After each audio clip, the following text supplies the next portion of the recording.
Good morning YouTube, Warbles on a lot here. Almost time for the outsiders. But with last night's fun and games on the Fireground, I'm out pouring water on smokers.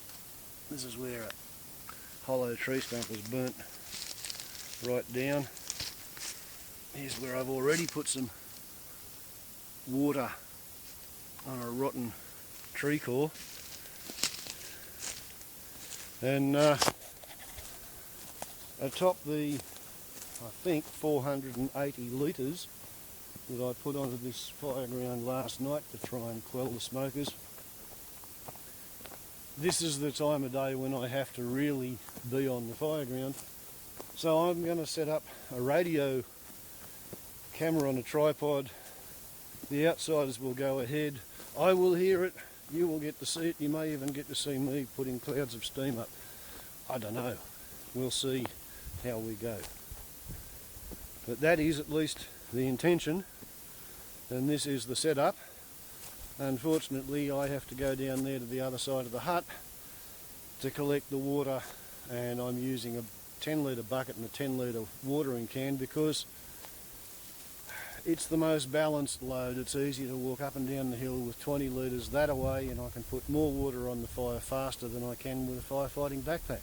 The backpack is for breakouts and burning trees and when I have to squirt water in the air. So anyway, that's where the radio is going to be. And it's just about time for the outsiders. Time now for Outsiders. I'm Barry Cassidy and you're not.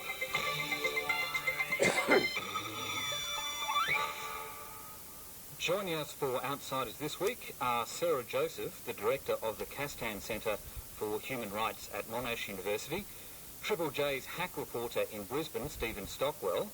That's the current affairs program hack, not a reflection on Mr Stockwell's journalistic skills, I should add. And also Keith DeLacy, a prominent businessman and a former Labor MP or MLA in Queensland and former Queensland Treasurer who sits on the national board of the Australian Institute of Company Directors. Welcome to you all. Pleasure. Good morning. Good morning. First up, let's talk about the federal government and the fact that it continues to deny information to the public and the media about its asylum seeker operations. Keith, if I could start with you. As a former politician, national security used to be, as far as I can remember, the only reason for acceptable, genuine secrecy in our democracy. Does the current government's success in being able to operate in secret on this issue set a new political precedent? You might have to forgive me on this one. I spend most of my time in regional Queensland, out in the suburbs, out in the bush, agribusiness and the resources sector. Very little time in the leafy suburbs, as it were. And what they would say is, get over it. We don't need a blow-by-blow description. It's not state of origin. We don't need to hear every kick and every pass. Just stop the boats, get a decent immigration system back in place, one that's for the long-term benefit of Australia. So you don't believe for many Australians that it's an issue? The Australians I talk to, it's not an issue. I do appreciate that for a lot of Australians it is an issue, a human rights issue and what have you. I'm speaking about the feedback that I get, and it is widespread out in the suburbs, out in the regions.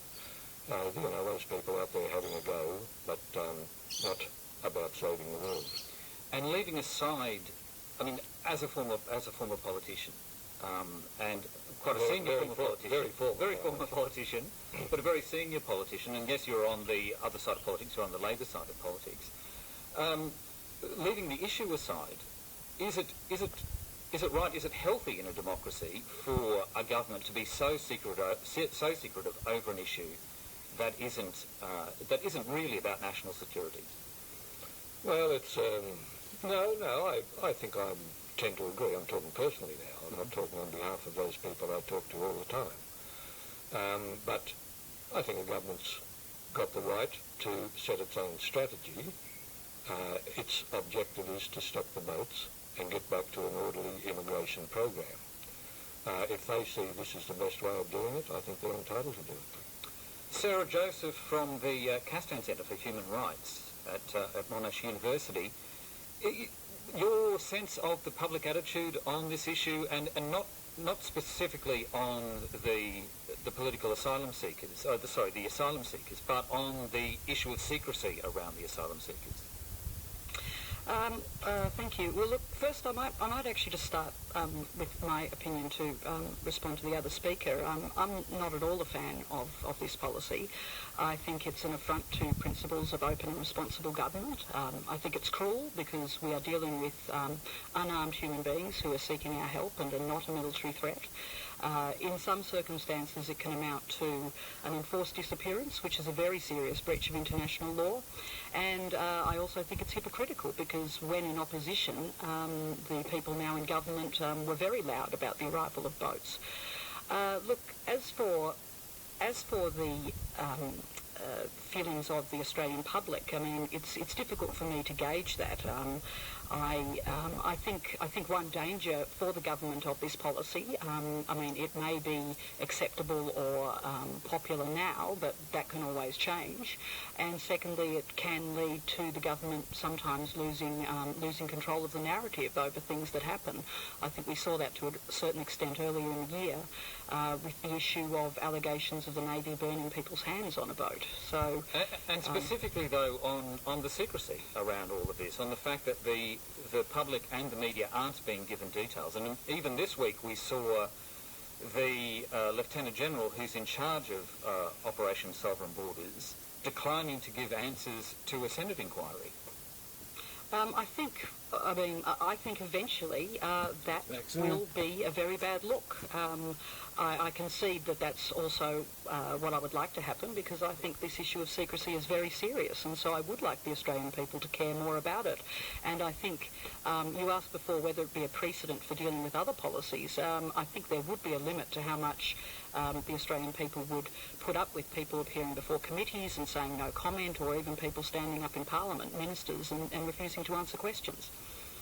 Stephen Stockwell, let's bring you into the discussion. As a journalist who's been covering this issue for HAC, how difficult is it for you to do what you're supposed to be doing when there is a blanket ban on giving over information? It's spectacularly difficult.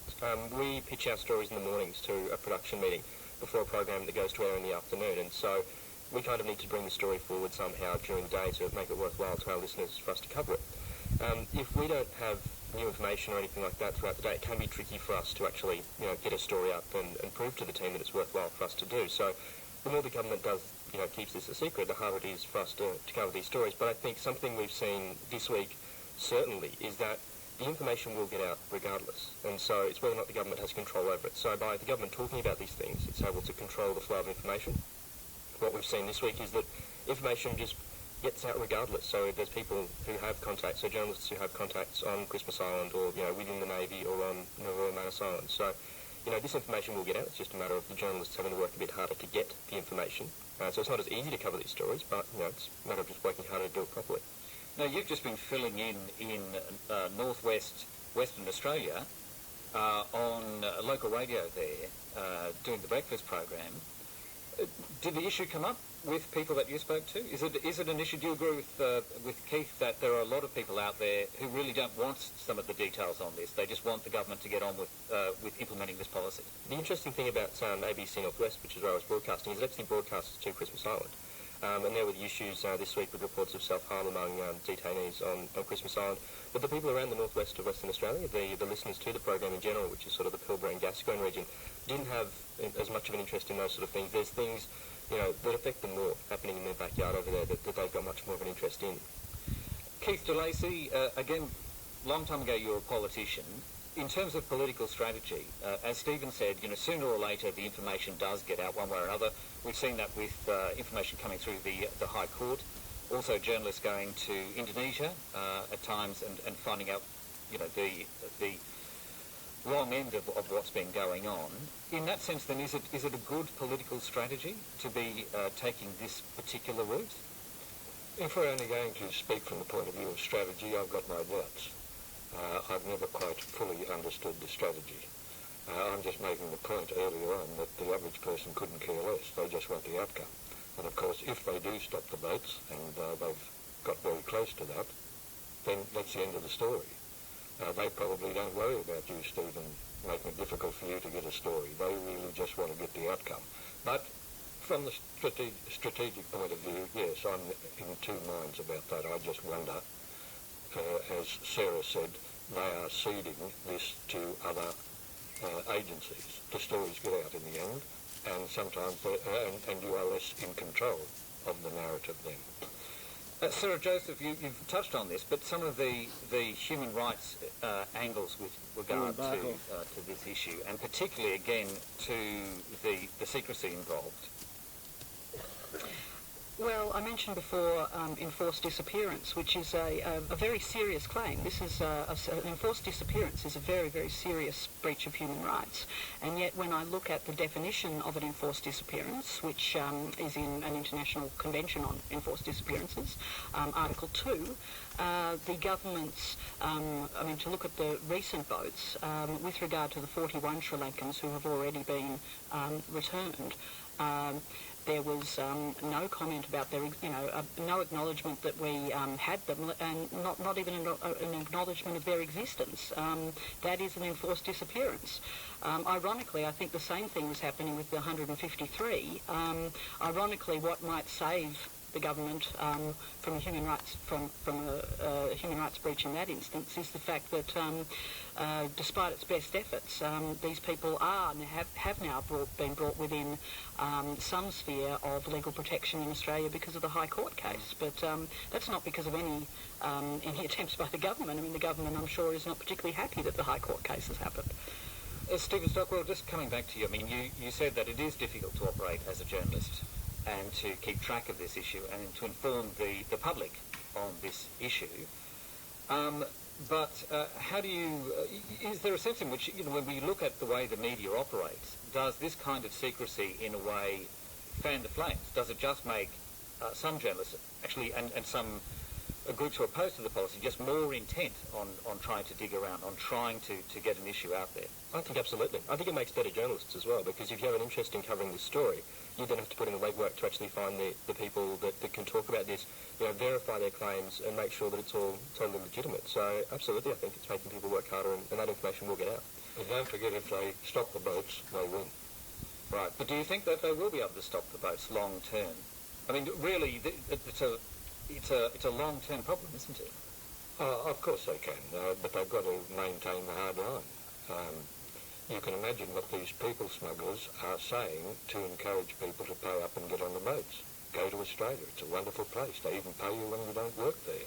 They've got health and education, it's all free.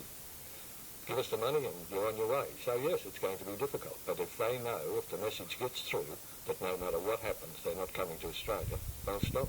All right, but look, let's move on to the next topic that we wanted to discuss today, which is Clive Palmer and I guess the so-called Senate shenanigans this week. The failure of the government's failure to get the carbon tax repealed. Stephen, let's start with you. PUP's manoeuvrings in the Senate over the carbon tax this week were widely described by many media commentators and politicians as chaotic and shambolic, with claims that Clive Palmer was thinking first about his own party's interest above those of the nation. Are we getting a little bit hysterical there? I mean, wasn't it just political manoeuvring, wasn't it par for the course? Well, I think one of the interesting things about this is this has all been some grand conspiracy by Clive Palmer to try and derail the narrative of the government. And there was a great piece in the Financial Review over the weekend by Laura Tingle who explains the process by which all of this happened. Essentially, the new Palmer senators didn't quite understand the process or didn't have their hands, or their heads fully around what they were supposed to be doing. So it was just a bit of a bureaucratic stuff-up that sort of led to a delay, and then Palmer wasn't totally happy with what was happening, and it all sort of came back from there. The government was hamstrung by the fact it introduced its own deadline on this vote, so it had to go forward with a vote even though it was going to lose, even though Palmer wasn't satisfied with the amendments in there. So it was unlucky and more sort of poor planning really by Palmer that this didn't go through, but I don't think it's anything more than just a bit of a stuff-up. And Keith Gillespie, I mean, did you think that it was a bit of an overkill, the way that the media and politicians particularly reacted to the delay this week with the repeal of the carbon tax? Well, I think the whole circus, somebody said to me it was like a three-legged dog burying a bone in a marble floor. No progress, and no one knew what was happening. But look, I need to make the serious point that Clive Palmer is a megalomaniac, he's a bully, he's a populist, and he is motivated by all the wrong reasons, mostly revenge, self-aggrandizement, and what have you. And none of it is in the national interest. And what worries me a little bit is the way in which so many people in Australia dislike Tony Abbott so much that they cheer Clive Palmer on, but it's not good for Australia. But he has the right, doesn't he, and his senators have the right to be tactical in the Senate, in the Parliament, in the same way that Tony Abbott was often obstructionist and tactical during the term of the previous government. Well, I'm speaking purely for myself now, but the answer is no. Everybody that's there should be there for the national interest. You're right, Tony Abbott did it, but it's a pretty poor show for Australia if the only reason the Labor opposition now is opposing every single thing that Tony Abbott is doing is because he did that, and we're going to teach him a lesson. Heaven help Australia. So you think we're getting to a stage in our politics where oppositions are just opposing for the sake of it? Absolutely, and I'm not picking on any particular side here. It worries me as an Australian where we're going. I mean, we used to say good policy was good politics. It's not anymore. It's, there's no doubt the Labor opposition now is doing everything it can to stop Tony Abbott doing what it itself spectacularly failed to do. And both sides do it. I mean, Abbott is getting back, as you sow, so shall ye reap. Yeah. But gee, what about Australia? What about the national interest? What about the well-being of us, our children? Sarah Joseph, your thoughts? I mean, that idea of what you sow, you reap. Was that the case? Do you agree with what Keith has said there? Was that the case this week in the Senate? I do agree that it's a terrible shame if the only reason an opposition is opposing is simply to oppose and to embarrass. I think, unfortunately, it's not surprising it's happening. I mean, Abbott set a fairly spectacular precedent in that regard, and so there is a lot of schadenfreude now. Just on, I suppose, the ALP opposing the carbon tax, it's been said a lot this week that, oh, well, their own policy was to drop the carbon tax. Yes, it was, but to replace it with an ETS, which is not what the government is proposing here. It's to replace it with direct action. On Clive Palmer, he's, I guess, as you've said, like any party, they've got the right to be tactical or... I think one issue he's playing to his electorate, isn't he? You know, in the same way that most politicians do.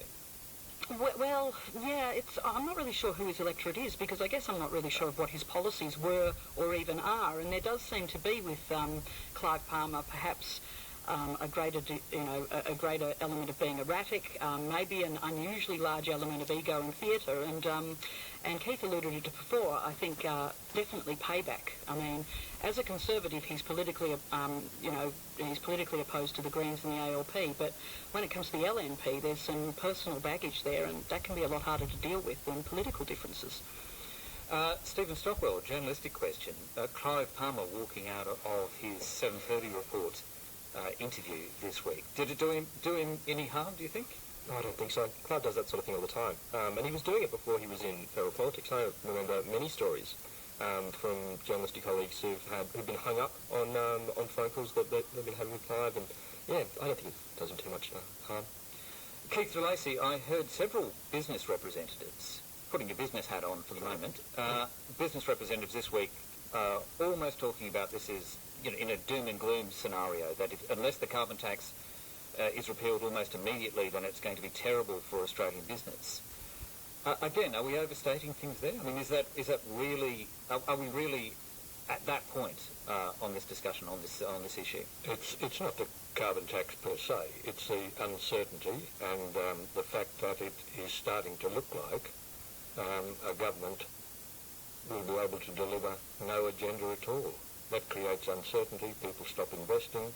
We all worry about the future. I mean, just going back to the budget, distressed me as an Australian about the budget was not so much the budget, but the reaction to it. We're in denial in Australia, and I know there's a silly debate going on about is it an emergency or is it not. Look, we're facing big problems, fiscal problems and economic problems. Fiscal problems, we've got an enormous deficit. And what are we going to do about it? So if a government's elected on a platform, that's the platform that should be followed through. The Parliament should accept that and not try to block it. The opposition shouldn't try to block it. Is that what you're saying? Well, play a few games if you like, but the fundamental thing of bringing the budget, fiscal sustainability, repairing the budget, is in everybody's interest. And surely we haven't got to a stage where we just want to destroy Australia from the point of view of just politics. Sarah Joseph, your thoughts on that? Do you agree with Keith? And is it more complicated than that, given that a lot of the things that Tony Abbott is now doing, he didn't actually have a mandate for before the election? Yeah, I'm not sure that I agree that blocking some aspects of the budget is going to destroy Australia. And as you've just said, some of the budget measures do appear to be a broken promise. And the whole mandate argument that a government is elected with a mandate, well, we elect the Senate too. And the Senate has always been a house of review. And there's a lot of angst, and I've expressed some in the past about how perhaps some of the senators came to be elected through, the wild way in which our Senate is elected, but when it comes to, say, Clive Palmer and the PUP, I think they were legitimately elected. All right. Yep, we'll have to leave it there. I'm sorry, Sarah, we've run out of time. Thank you very much to our outsiders this week, Sarah Joseph, Stephen Stockwell and Keith DeLacy. And remember, if you missed anything on today's show, you can podcast Sunday Extra. Just search for the program on iTunes or head to our website. I'm Anthony Fennell. I'll catch you again at 11:30 on Future Tense. There we go, no outsiders, once again. Why would anybody think that the ABC is self-censoring? Why would anybody think that, hey? Anytime the ABC attempts to cover anything but the right-wing, neo-fascist, crony capitalist, laissez-faire, market economics point of view, this is the sort of thing I was playing with last night till 3:30 in the morning, because that rotten, dirty, hollow old chimney particularly wanted to keep burning, and of course it's right on the mineral earth containment line, and if it falls straight down in all this. So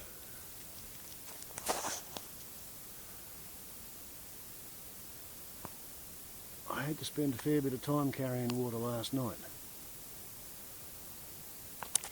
So yeah, anyway, anytime the ABC tries to actually report the news rather than disseminate the propaganda which pleases the government and their mates the most. This is another place where I've been scratching around, pulling bark off trees in the middle of the night. The Liberal Party goes quite bananas. So does the National Party. And on the subject of the National Party, in New South Wales, young Adam Marshall, who replaced Tony Windsor, not Tony Windsor, he replaced Richard Torbay, the bloke who sort of disappeared in disgrace when his connections with Eddie O'Beid became known. Adam Marshall came to Glen Innes last weekend or the weekend before. Here's another one of these smoking holes in the ground. And he stayed in a motel, and it was really cold. So he drove to whatever function he was drinking at, and then he tried to drive home. Therefore, Adam Marshall is no longer on the Assistant Speaker's list as acting Deputy Speaker in the New South Wales House. So he followed Richard Torbay up from nothing to being the Speaker of the House. He went up there pretty quick. Wonder how long it'll be before the National Party dumps him. His gap-toothed, smiling schoolboy grin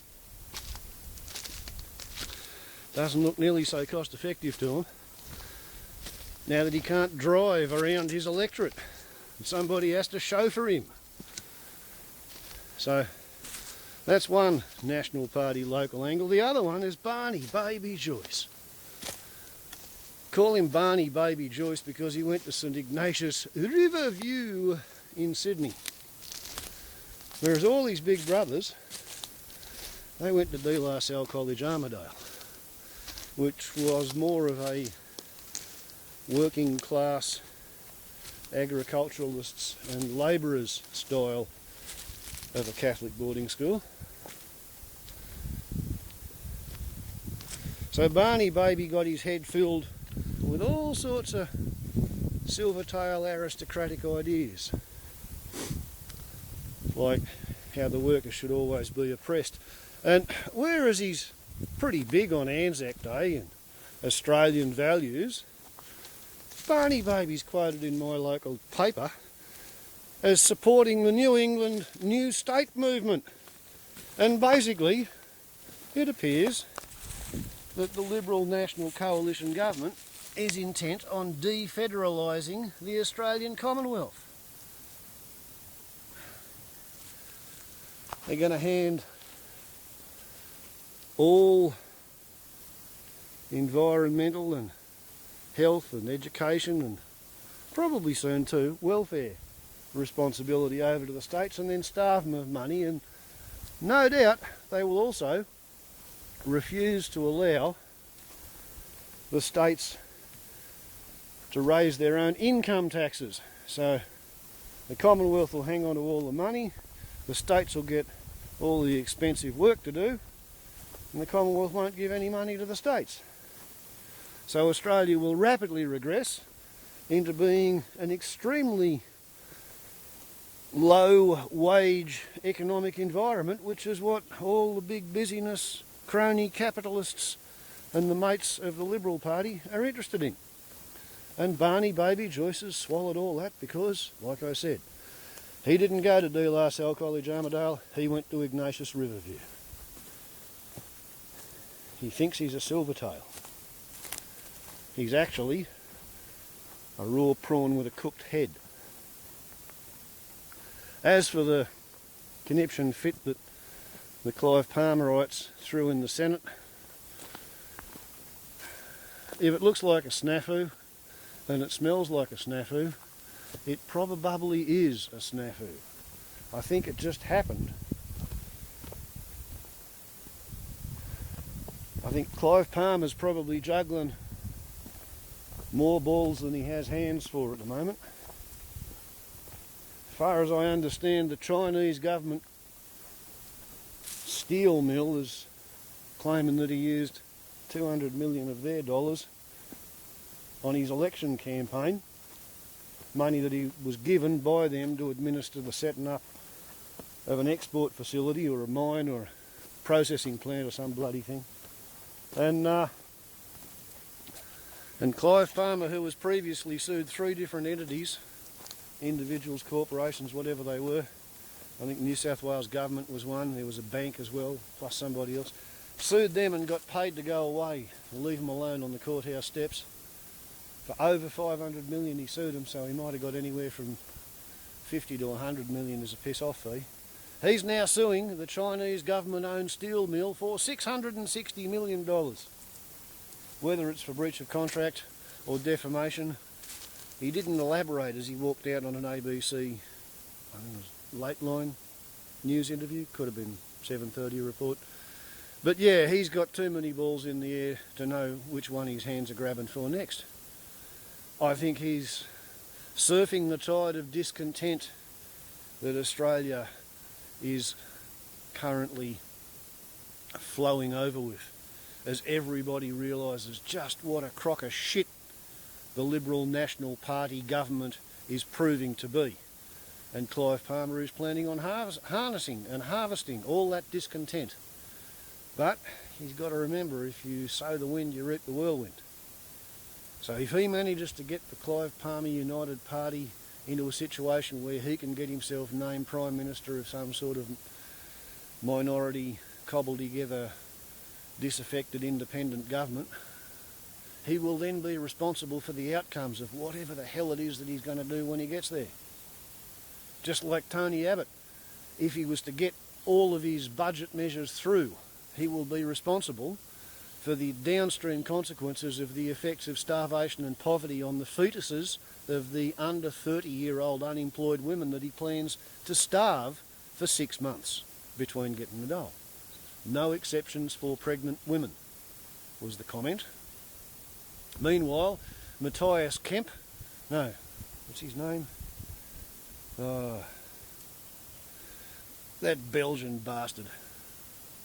Talks with a really good Terminator German accent. Minister for Finance. He's decided there's no need for any Royal Commission or inquiry into the Commonwealth Bank. They can investigate themselves to see whether they did a good enough job paying back all the money they stole from the grey nomads and anybody else who had money to invest on their advice. Meanwhile, they've gutted the regulations around financial advisors. I mean, it is such transparently half-assed, poorly thought out, greedy, selfish, crony capitalist, self-interested, self-motivated, self-ambitious feathering of one's own nest. I guess these people don't get out very often, and they only sit and talk in echo chambers to people who agree with them. They have no fucking idea the effect that they're having in the real world. But I suspect the real world's going to rise up and smack them in the head. Let's face it, the Israelis, who are only suffering casualties from Hamas-launched rockets due to Israelis falling over in their blind, cowardly flight to get into the air raid shelters, are carrying out airstrikes on civilians, on housefuls of disabled people. It's like at a time when the Middle East is more like the Muddle East, as ISIS gives birth to a Sunni caliphate, when all the Arabs have sort of, half of them have got something to unify around. Israel's trying to unite the whole fucking lot and get them all to hate Israel by treating Palestinians like Untermensch. It's like the Israelis have soaked up everything that the Nazis did to the Jews and the other people who were persecuted during the Holocaust, and the Israelis seem to think that it's perfectly reasonable for them to treat anybody who gets in their way in exactly the same fashion as the Nazis treated the Jews in Europe. And for a nation that prides itself on its theological beginnings or basis, or, you know, God gave them the land, they behave in an incredibly blasphemous fashion. It's not like they trust their God theory to keep them safe. Oh, fuck no. You know, back in the days when Sad Man Who's Insane was firing scuds into Israel, the Israelis were so fucking terrified that he might be pumping nerve gas at them that a whole bunch of them ran into their little air raid shelter and pulled on their gas mask and then died because they neglected to pull off the plastic protective cover over the filter canister. And all the symptoms that they experienced from suffocation, asphyxiation, hypoxia and otherwise smothering, they put it down to the nerve gas that wasn't in the air because they don't trust their God theory to keep them safe. They put their faith in arms and armies. And you know what we have armies for? Stop our fucking handies from falling off onto the ground. So the upshot is, I suspect the Middle East oil flow will be interfered with fairly shortly. And when that happens, the entire Australian society will probably fall down to a very much lower state of functionality because everything in every town comes in on a truck which runs on diesel, and we don't make enough diesel. Warbles on a lot to YouTube. I'm going to go back to the Fireground. Ciao.